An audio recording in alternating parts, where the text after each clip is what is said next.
Caro telespectador, nossos cumprimentos. Estamos aqui novamente no nosso programa Economia na Rede para discutir um pouco da nossa conjuntura, um pouco da economia brasileira, especialmente as perspectivas da economia brasileira, que sempre aparece cheia de nuvens escuras, né? Vamos falar um pouquinho de mercado. O dólar está a 3,21 e relativamente estável nisso aí, o que significa que ninguém está especulando nem amedrontado com grandes novidades. Então, essa relativa estabilidade, como na Bolsa.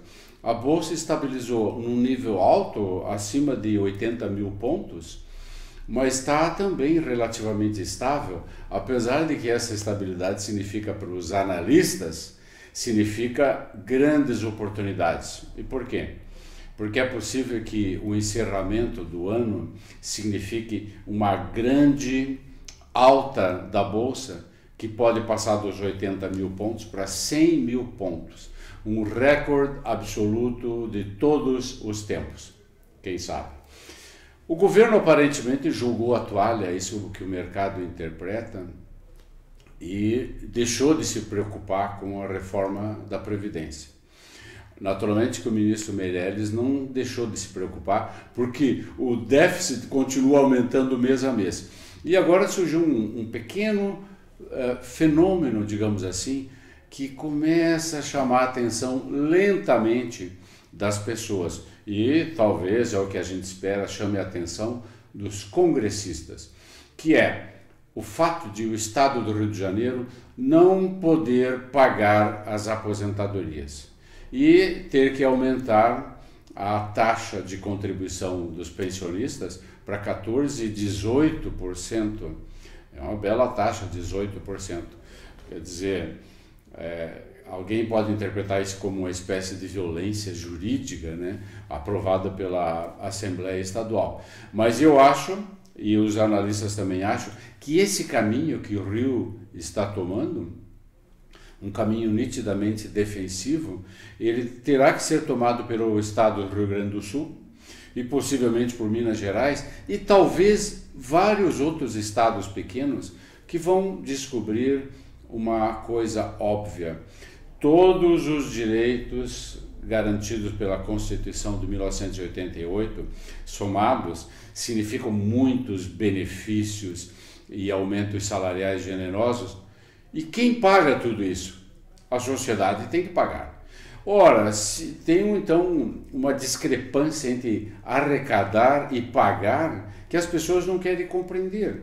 Então, nós vamos ter crise após crise e talvez o governo tenha desistido da reforma da Previdência, se bem que o presidente falou ontem, que talvez possa voltar esse assunto a ser cogitado, etc, etc. O que vai acontecer é que o Tesouro vai ter que pagar, talvez logo, 300 bilhões de déficit. Hoje nós estamos em 280, alguma coisa assim. E nós vamos ter que aumentar a alíquota, talvez para 15% a 18%, o que muitos vão achar um absurdo. Ou então vamos ter que fazer a reforma, que os países europeus já fizeram.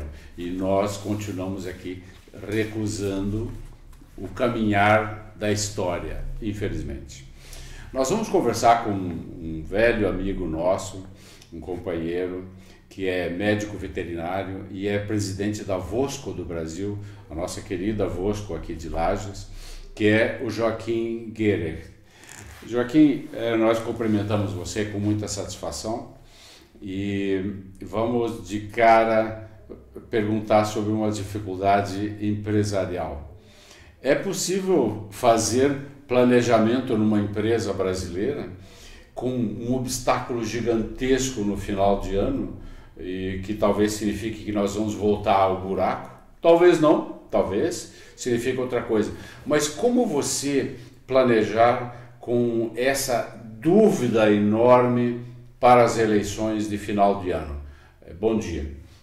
Bom dia, Irmão. É uma satisfação estar contigo e ouvir você falar e trocar experiência e encontrar soluções para o nosso Brasil, né? E Agora, diante da pergunta, realmente nós estamos olhando o final do ano com esperança, esperamos que tenha um estadista que dê um rumo para o país, que faça um planejamento para o futuro desse país, porque hoje, infelizmente, estamos vivendo, no exemplo da nossa empresa, o dia a dia. Estamos matando um leão a cada dia. Então, o episódio da carne fraca tem atingido todo o setor de frango e de carne especialmente.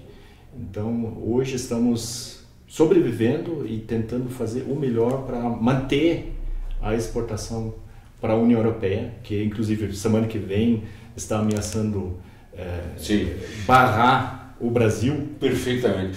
Essa questão, Joaquim, da carne fraca, é uma questão, naturalmente, como você falou, do dia a dia hoje, mas a gente pode encarar esse assunto de duas maneiras. Você pode encarar, primeiro, como um enorme desrespeito dos produtores para com o mercado, e o mercado consumidor externo também, né? E permitir uma questão como essa, né, que se refere a graus de higiene, né, de rigidez dos alimentos e assim por diante.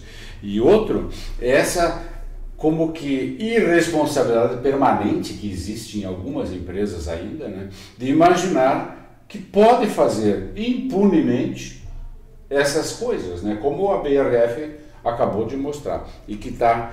O que nós temos que aprender aí? O público tem que aprender a ser mais severo, talvez, né? Nos Estados Unidos, se acontecesse um problema desse aqui, o consumo se reduziria em 90%.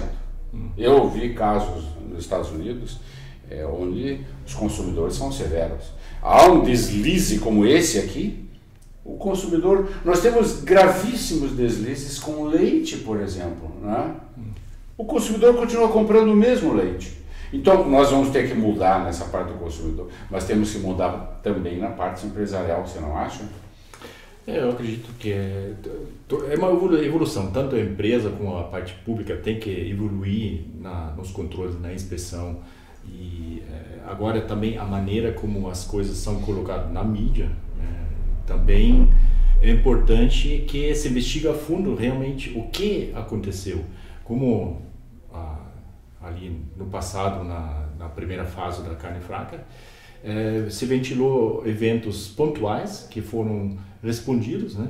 E se chegou à conclusão que a dimensão era localizada. Então, é a mesma coisa dessa fase 3 da carne fraca agora, que se ventilou uma situação que está se investigando, mas antes de ter a conclusão da investigação já está na mídia, e aí é difícil de explicar o que realmente houve. Então essa vontade de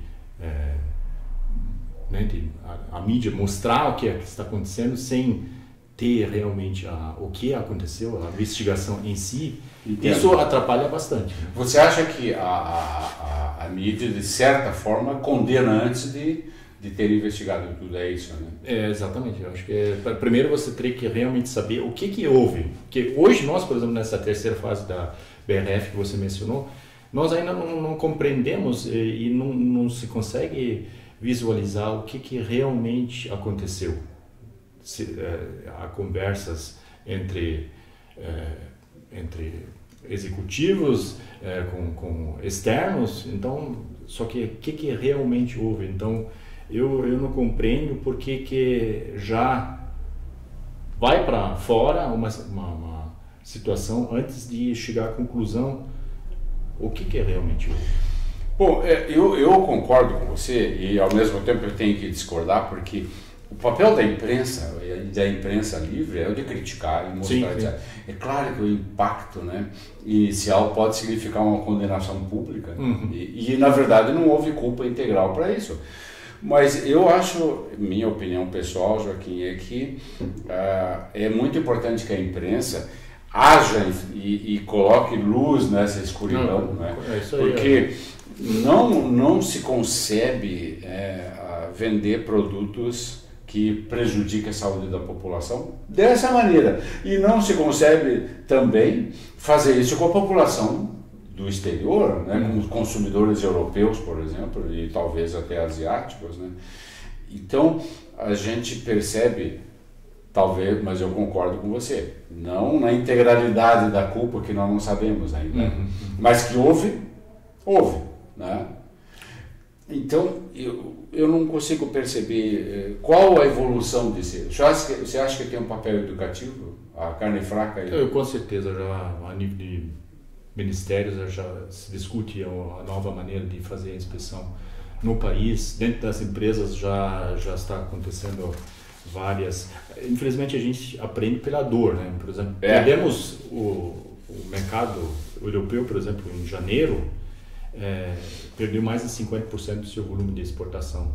A Tailândia, que é um pequeno país na Ásia, hoje em janeiro superou essas exportações para a União Europeia. Então, substituindo o Brasil. Eles cresceram de alguma maneira, e a Europa também internamente está aumentando a sua produção para suprir a demanda interna. Então nós estamos perdendo mercado, nós estamos aprendendo pela dor, pelos erros cometidos em várias áreas. Então, infelizmente, talvez teria conseguido antever isso e unir esforço. Os números não mentem. Então, os números estão negativos, nós estamos exportando menos para um mercado altamente exigente, não nos preparamos, e isso é uma grande pena, né, que a gente não conseguiu prever e prevenir essa situação. Exatamente nesse ambiente, e considerando, Joaquim, que você provavelmente viaja muito à Europa, né, a sua matriz está lá, como é que os europeus estão vendo o Brasil? Eles estão vendo Brasil cometendo esses escândalos, metido em confusão política e insegurança pública, né? Ou eles estão vendo uma economia mais ou menos descolada de tudo isso aí, e a economia cresce 2,5%, talvez 3% esse ano? Qual é a maneira que eles encaram? Eles olham essa parte? Lógico, o universo de quem olha, os europeus que olham o Brasil, tem uma enormidade de empresários, de pessoas que olham o Brasil de uma forma ou de outra. Agora, no universo que eu convivo, tem uma perda de credibilidade bastante acentuada nos últimos muitos episódios que aconteceram, a carne fraca, a questão do Rio de Janeiro, a insegurança. Eu falei no encontro da Brasil-Alemanha, no encontro Brasil-Alemanha em Porto Alegre, agora participei ali. Falei com alguns empresários alemães que moram em Porto Alegre, estão convivendo com a insegurança ali também de pessoal, né? De ir e vir na estrada. Então, tudo isso aí contribuiu com um aspecto negativo que o Brasil está sendo visto aqui. E a insegurança jurídica contribui com isso, no aspecto tributário, que, por exemplo, os créditos de exportação não são devolvidos na rapidez que devia acontecer para um empresário, né? A parte trabalhista teve um aspecto positivo, que teve alguma evolução, embora ainda tem não sei quantas emendas para essa reforma que recentemente foi feita, ainda está sendo rediscutida essa reforma. Então, a credibilidade está sofrendo muito. Então, a expectativa é muito boa de ter um governo futuro com um projeto nacional, que olha, por exemplo, nosso setor, que olha as questões pontuais, a questão da sanidade animal, a questão da tudo que envolve a exportação, que tenha um projeto e que não se apaga apenas fogo, porque hoje, aparentemente, o governo está apagando fogo, né? No nosso caso, por exemplo, cada dia surge uma novidade, temos que dar explicações, temos que correr atrás. Então, hoje, aparentemente, o governo está estático, como não conseguiu aprovar a Previdência, não conseguiu resolver a questão da insegurança, a carne fraca a cada dia também tem a fase 1, fase 2, fase 3 da carne fraca, está correndo atrás do prejuízo. Não tem um projeto de implantação, um planejamento. Então, perguntando no final do ano, esperamos um estadista que consiga reunir uma equipe de profissionais que na parte de economia, o Meirelles, né, já é um grande economista, conseguiu baixar a inflação, conseguiu muitos pontos já foram acertados. Agora precisa, em todas as áreas, Ministério da Agricultura, por exemplo, a inspeção de produtos, nós precisamos evoluir em vários segmentos e não apenas aqueles macroeconômicos. Nós precisamos fazer nosso trabalho microeconômico em cada área dos ministérios e fazer o país andar e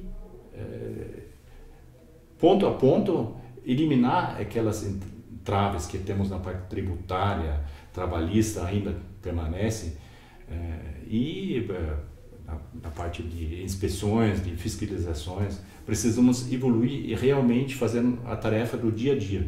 Isso que eu vejo.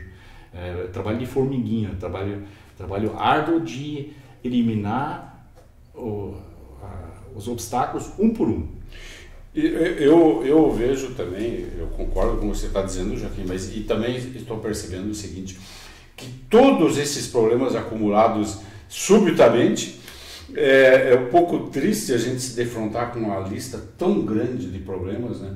Por exemplo, alguns países ricos estão tão consolidados, digamos assim, há tanto tempo, que eu posso imaginar a vida deles até bastante tranquila, né? Eles não têm tantas reformas, a infraestrutura está pronta, a inflação controlada, o povo é educado, e nós temos quase tudo para fazer aqui, né? Mas é isso que é realmente o esquizofrênico, algo que não fecha, porque os desafios, por exemplo, na Europa são enormes. São enormes. Você tem a migração, você tem a união dos países da União Europeia, você tem N dificuldades, né, que eu acredito que nós estamos criando os nossos sozinhos, porque nós estamos aqui que poderíamos perfeitamente administrar esse país, que não temos grandes migrações, tem a questão da Venezuela agora, mas nem se compara com uma situação da Itália, da Alemanha. 30 mil, 40 mil, então, imagina, está na nossa mão fazer esse país funcionar. Existe uma questão que eu sempre discuto, e você, como empresário industrial, você deve ter uma opinião, Joaquim, que é o seguinte: de uns anos para cá, a participação da indústria no total do PIB caiu de 18 para 14, para 12, para 10, estamos em 8. E alguns dizem que esse é um processo de desindustrialização dos mais severos que já vistos no hemisfério ocidental. E nós estamos correndo o risco de nos tornarmos uma espécie de chacareiro, né, de dar comida para o resto do universo. Seremos razoavelmente ricos, mas seremos produtores de alimentos. O que você acha disso? Alimentos, aí, lógico, é muito complexo a questão, por exemplo, alimentos que eu trabalho. Agora, a questão, tem uma evolução, até mostrei esse gráfico, a pauta exportadora do Brasil, em termos de produtos básicos e em comparação com os manufaturados, teve um crescimento nos últimos anos dos produtos básicos, minério de ferro, soja, milho, e uma certa estagnação dos produtos elaborados. Então, no nosso exemplo, carne e frango, nós estamos ainda entre os 10 maiores, na pauta exportadora dos maiores 10, e a soja, mas a soja está lá na frente, se somar com o óleo e o farelo de soja, que é exportado para ração animal, por exemplo, para alimentar os animais em outros países. Então, nós agregar valor devia ser a pauta do novo governo, que procura agregar valor e não exportar produtos básicos. O que precisa fazer para isso? Tem um plano da CNI que mostra tudo que precisa ser feito para fomentar a produção industrial, né? Nosso segmento no agronegócio, que representa uma grande fatia da exportação, também está bem nítido o que precisa ser feito. Por que nós temos, por exemplo, a carne de frango elaborado, que é nosso caso, que é um produto já pronto para consumo, representa tão pouco? O que falta para fomentar esse segmento? quais os entraves burocráticos, quais os entraves, que precisa ser feito a nível também de governo, de empresa, de fomentar esse segmento. Então, é ali que está a questão, nós temos que focar em agregar valor e para isso precisamos de um planejamento e uma visão de país e esquecer e não ficar nessa mesmice de exportar produtos básicos. Mas o governo, você não acha que o governo tem estado um pouco inconsciente a esse debate da desindustrialização? Ou talvez não seja inconsciente, mas seja afastado disso aí. A indústria está sofrendo, na minha opinião, e ninguém faz nada. Como que a gente debate. Nós sabemos, eu acredito que, como a Previdência, todo mundo sabe que precisa, você falou da Previdência, claro, precisa ser feita a reforma da Previdência, porque as contas não fecham. Todo mundo sabe que precisa reformar a parte da tributação, a questão, por exemplo, quem exporta, no nosso caso, exportamos acumulamos muitos créditos que não conseguimos receber de volta. Tudo está aí, só que não acontece. Isso que é o triste, que é o diagnóstico de muitas causas é feito, mas a gente olha para, por exemplo, para o Congresso Nacional e por uma questão que é muito difícil explicar, mas por que o Brasil não faz então essas reformas se sabe que precisa ser feito? Então isso é muito frustrante para quem olha de fora. Pô, mas tá ali, você sabe o que precisa ser feito, então por que não faz? Então isso que é realmente nós também estamos nessa parte política, mas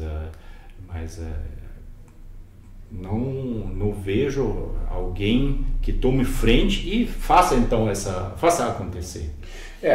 Nós temos vários fenômenos aí. Primeiro, uma certa timidez política, né, que se justifica porque muitos estão sendo acusados, né, de crimes que eram regularmente cometidos, que agora aparentemente é perigoso voltar a fazer como, por exemplo, o governador do Rio de Janeiro, ele fez durante anos coisas terríveis e só agora foi apanhado, né? Mas, e de outro lado, a gente vê que, você tem razão, reformas importantes têm sido postergadas, né? E continuamos parados nisso aí, não vamos para frente. Por exemplo, eu considero a reforma universitária muito importante. Nem se fala mais do assunto, né? Gente, falta também patriotismo, né? Falta. Porque cada segmento, por exemplo, agora tem a greve, sei lá, o recebimento dos Correios, ali tem a greve dos juízes. Agora, por exemplo, teve decisões também a nível do Ministério da Agricultura. Agora não existe, vamos sentar junto e resolver, porque todo mundo não está no mesmo barco nessa questão, por exemplo, da carne fraca também. Todo mundo, o governo está no mesmo barco, as empresas estão no mesmo barco. Ele tem culpa nisso. As empresas estão no mesmo. Agora, um acusar o outro, parece que isso que é um pouco, não é só na nossa área, em muitas áreas, cada um vive por si. O Congresso Nacional vive por si só.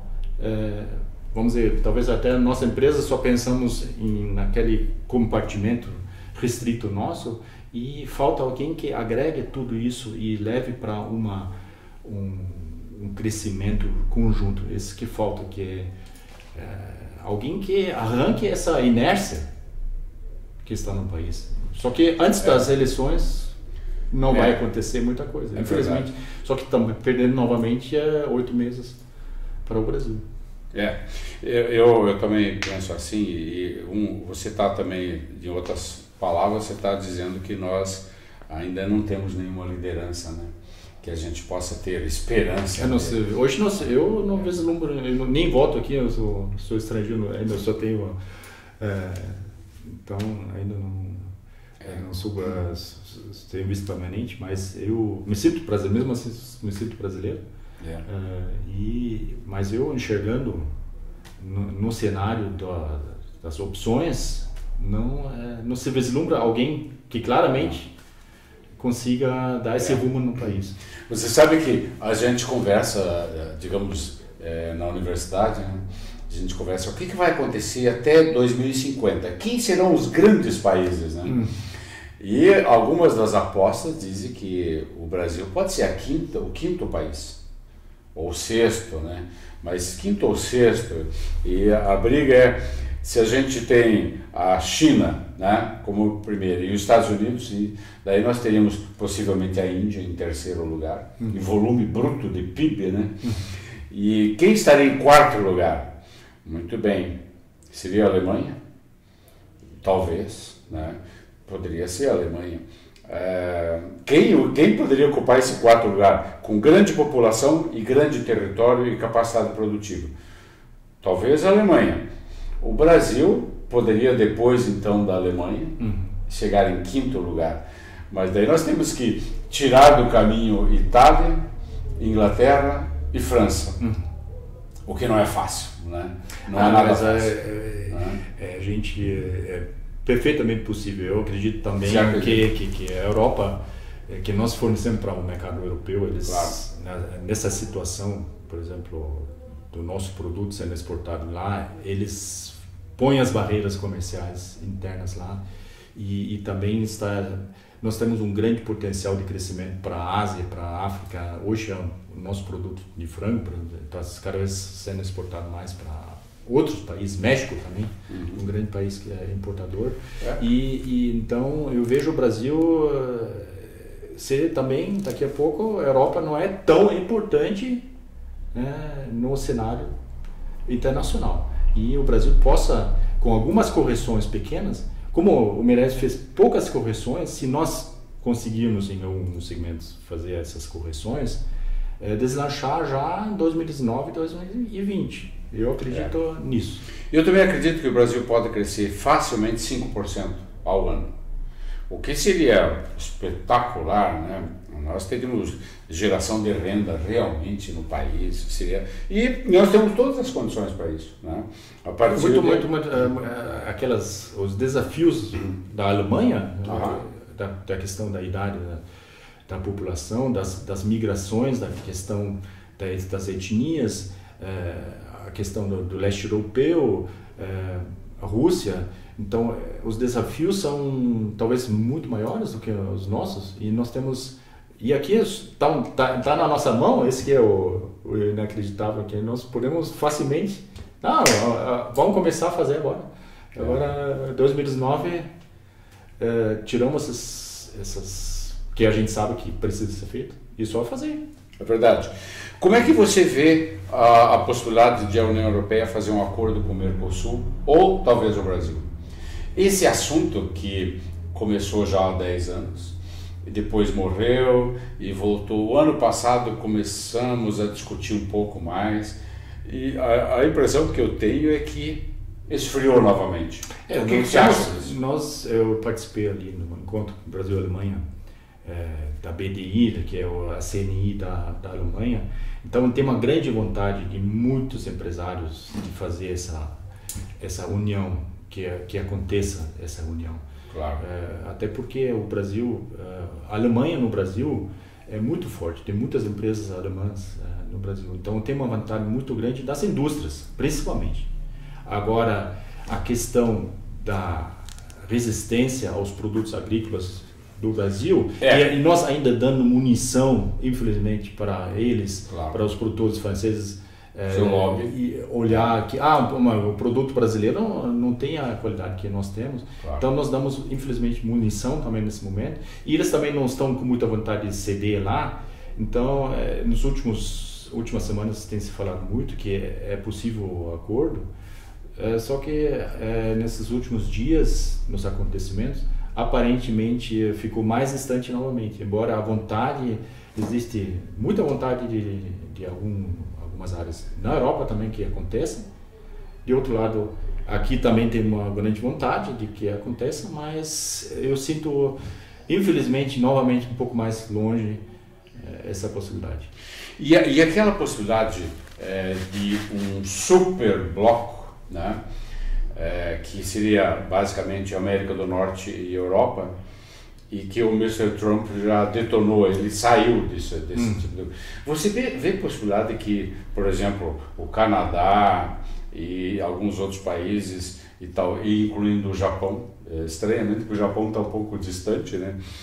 Você vê a possibilidade desse super bloco crescer e se organizar, etc., ou Trump destruiu isso de uma vez? Não, eu acredito que o Trump é um fator catalisador hoje. Porque não é um fator destrutivo? Aí o tempo vai mostrar, mas o que tem mostrado que ele catalisa, por exemplo, hoje a Alemanha e a França estão reunidos, porque finalmente a Alemanha conseguiu fazer governo, estão reunidos e querem fortalecer a União Europeia lá na Europa. Claro. E os países asiáticos estão se unindo. O Trump não quer, então vamos fazer a nossa parte. Então ele tem provocado essas uniões imprevisíveis, que se ele está tão imprevisível, então vamos nós reunir. Então, nesse sentido, até teria sido interessante o Mercosul, a União Europeia, se unir, só que tem tantas cabeças que são contrárias e pensam, aí também, na Europa, cada um pensa em si e não pensa um pouco maior, como aqui no Brasil, cada um pensa só em si. Não, então vamos, cada um perde um pouco, mas vamos fazer o negócio andar junto. Claro. Então isso, o egoísmo de cada um perde essa grande oportunidade que o Trump está provocando. Então o Trump não quer, União Europeia e Mercosul vamos fazer com o Canadá, vamos fazer. Isso entristece, né? Que é uma oportunidade perdida para o mundo, né? Não é só para o Brasil, é uma oportunidade, né? E o Trump daqui a pouco vai ver. Agora eu tô sozinho aqui, né? Seria o... Se bem que o Trump, daqui a pouco ele sai, né? Volta alguém com juízo e moderado, mas eu também concordo com você que ele é tão estabanado que ele às vezes, com essa atitude, ele acaba provocando algo positivo. Parece que ele está jogando videogame, né? E uma outra coisa que ele está fazendo, Joaquim, me parece, é empurrando os asiáticos para fazerem definitivamente, de uma vez, o bloco asiático. Que daí a gente vai dizer, o bloco asiático vai ser o quê? O centro do universo. Deixa eu brincar com você um pouco. Eles vão ser o centro do universo, com os americanos ainda a economia muito pujante. E como é que estariam os europeus? Envelhecidos e uma população, né, um país mais quieto. Você pensa assim? Ou os europeus não serão um povo de uma civilização estagnada e uma sociedade envelhecida? Serão ou não? A tendência é se eles não se abrirem e permanecerem naquela que eles têm, aqueles problemas estruturais internos deles também da administração da União Europeia. Se eles não se abrirem e ter uma vontade de abrir para os países do leste europeu, ou essa oportunidade do Mercosul, ou fazer outros acordos... Mas você vê o reforço do bloco asiático com essa atitude do Trump? Ele empurra? Eu acredito. A Ásia já é, por natureza, mais forte. E vai ficar mas isso é um tiro no pé. Bom, ou eles sabem alguma coisa que a gente não sabe. Talvez ele está além de nós, só que nós não estamos enxergando isso. Agora, vai subestimar o maior presidente do mundo? Ele talvez tenha alguma estratégia, né, lá que a gente não enxerga. Pode ser. É possível. Nós teremos grandes evoluções, sem dúvida, e esperamos que o Brasil tenha juízo suficiente para participar disso de uma maneira inteligente, né, e equilibrada, que nós esperamos. Nós estamos chegando, Joaquim, ao final do nosso programa, e se você quiser fazer alguma observação sobre a economia ou coisa sobre o que nós conversamos, sinta-se à vontade, então. Eu lembrei agora que falei patriotismo, né? Nós precisamos acreditar em nós. E cada um de nós tem que pensar como brasileiro, não apenas como funcionário público, como empresário. Como é que vamos melhorar esse país daqui para os nossos filhos, para o mundo, né? Então, isso o Brasil tem tudo na sua mão. E para agora, para essas eleições que vêm e no dia a dia da gente, vamos fazer o nosso melhor para dar essa arrancada que o país precisa. Verdade.